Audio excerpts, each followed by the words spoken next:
Hi guys, and welcome back to another quick Photoshop tutorial. My name is Manny and welcome to this quick video post. In today's video post I want to introduce you guys again to the fourth part of our mini series of hair retouching techniques. Now in today's part 4 I want to quickly just show you guys the last step of just retouching these hairs a little bit and getting a little bit more pop and cleaning up everything and getting it just nice. In part 1 we showed you guys how to just clean up all of these little hairs here that are flying in our image. Then in part 2 we showed you guys how to retouch these two holes there at the top, and in part 3 we showed you guys how to just clean everything up here in the front, and now in part 4 I'm going to pretty much show you guys how to bring the pop into there.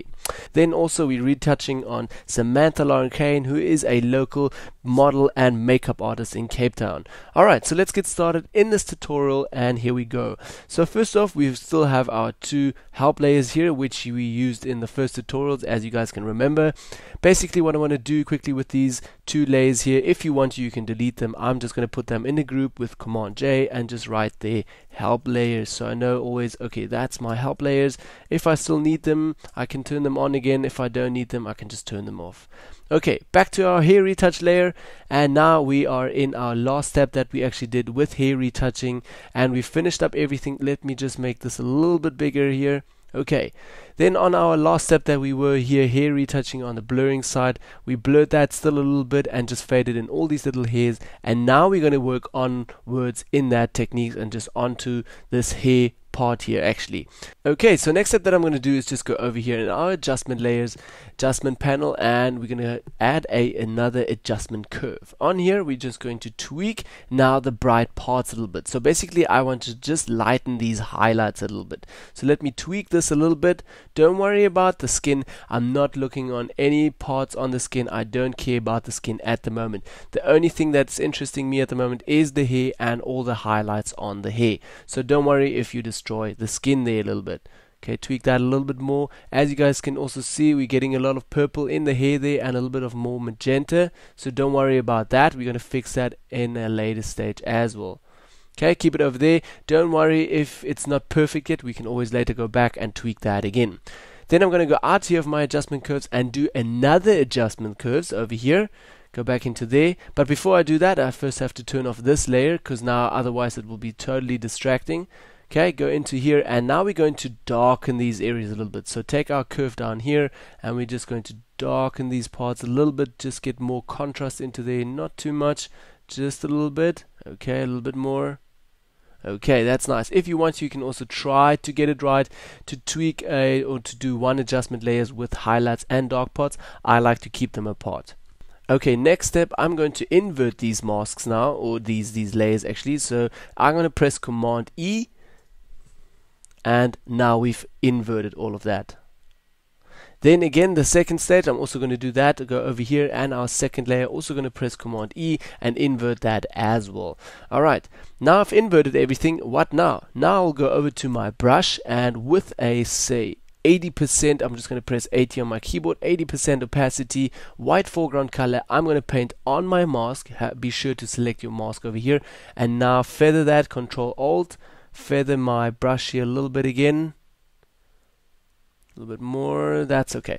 Okay, and I'm also working with a Vacuum Continuous 4 board, so I'm able again to change my brush size via my wheel here. So on my mask I'm just going to brush a little bit these highlights in, so just carefully draw over these highlight areas here, just very carefully over here a little bit, maybe down here. Okay, we didn't work too much down here, so let me just do it over here on the top.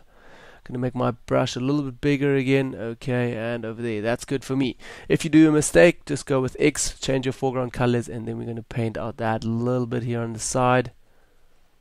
Okay, then also going to go back now to my second layer, which is my darken. So maybe we can put this actually to highlight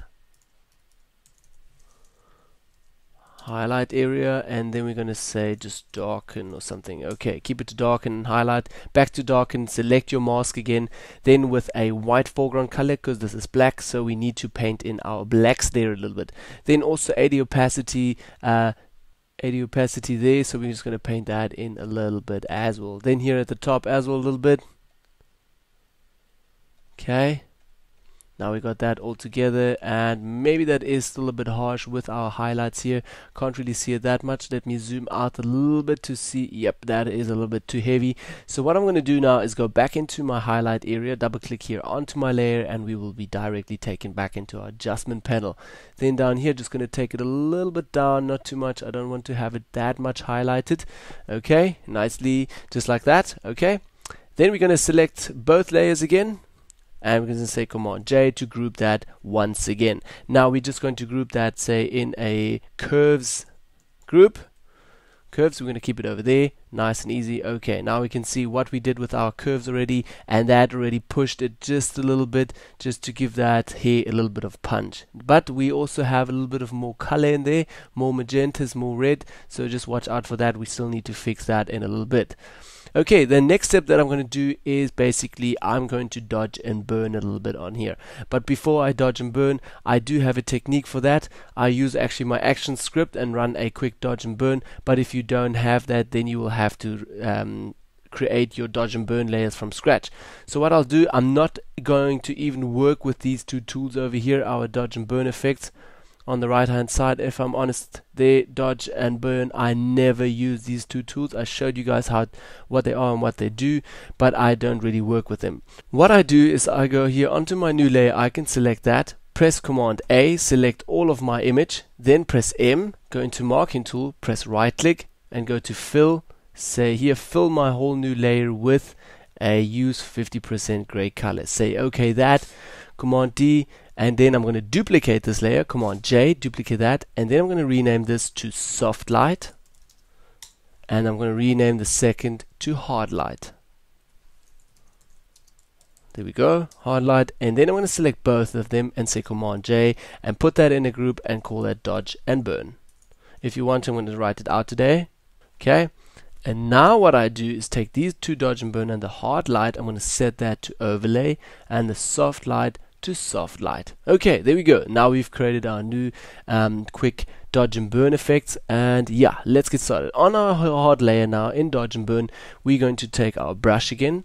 We're going to switch our foreground colors here back to black and white. So with black foreground color, that's where I'm going to start now, and I'm going to put my opacity to just 0.7, so 7%, normal blending modes here at normal, and my brush has to be feathered quite a lot. So I'm going to feather my brush even more, turn my brush size down a little bit, say to what, 150 pixels there. Okay, navigator, zoom in a little bit, and basically what I'm doing now is just placing the light a little bit better.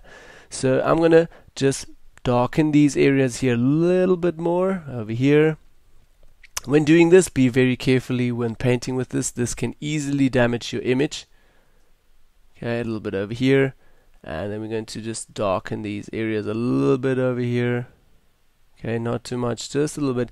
Okay, and now what I'm going to do is press X to switch my foreground colors back to highlights or back to white. So now I'm going to just dodge actually a little bit on these highlights here, over there, and also on the skin, but I'm not going to do that on my hard layer. I'm going to switch back to my soft layer, and then with also 0 opacity, normal blending mode, white foreground color, I'm just going to brush in here with a little bit of white down here. So we're just taking out these dark parts a little bit again.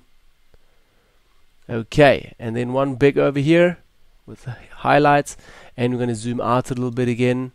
And that still looks a bit fake. It doesn't look that perfect, but it looks already a little bit better. Okay, going to minimize that again, turn it off and on. See, the next step that we actually did, we controlled the light even more just with our next dodge and burn effect.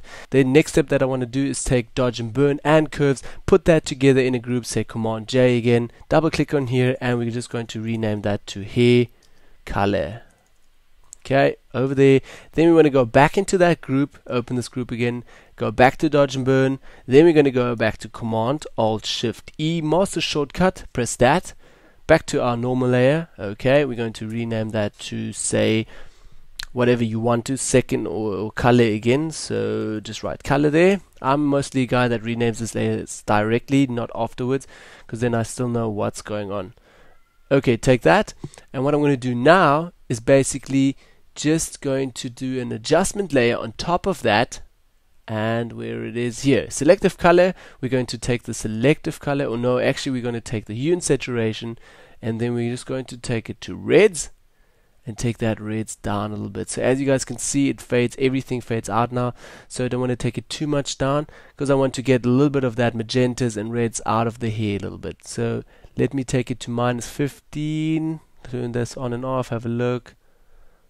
That was our hair. Okay, that looks a bit better. Okay, then also going to invert that mask again, and on that mask press B for brush, white foreground color, 100 opacity, and then I'm just going to draw very carefully. Okay, watch out, press Control Alt again, watch out for your feathering over there. And now we're just going to brush out a little bit of these reds in the hair over here. If you want them, you're welcome to keep them. I like to wash them out now a little bit, because then it just looks a little bit realer with the hair going into that black and white. Okay, but too much maybe, then I'm just going to take down my opacity, say by 70% to 70%. That looks better already. Okay, got that into there. We've got everything in our hair color. If you want to, you can create again a new group here and just call that our look or the color. Okay, color, and there we go. Turn that down to another layer, and there we have it, our new fixed piece of hair that we actually did now. Just the last touch-ups on that hair just to get that a little bit better. Okay, so let me just show it to you guys once more what we actually did in our little mini series of our 4 parts of hair retouching. We started out doing, first of all, just touching up all the hairs that are flying, and we just cleaned everything up a little bit here. Then we fixed these 2 holes in the front, as you guys can see over there. Fix that. Then we did the last stage where we just fixed the pony here in the front a little bit and made everything nice and straight. And our last touch up was just giving that hair a little bit pop and just bringing everything in a little bit more.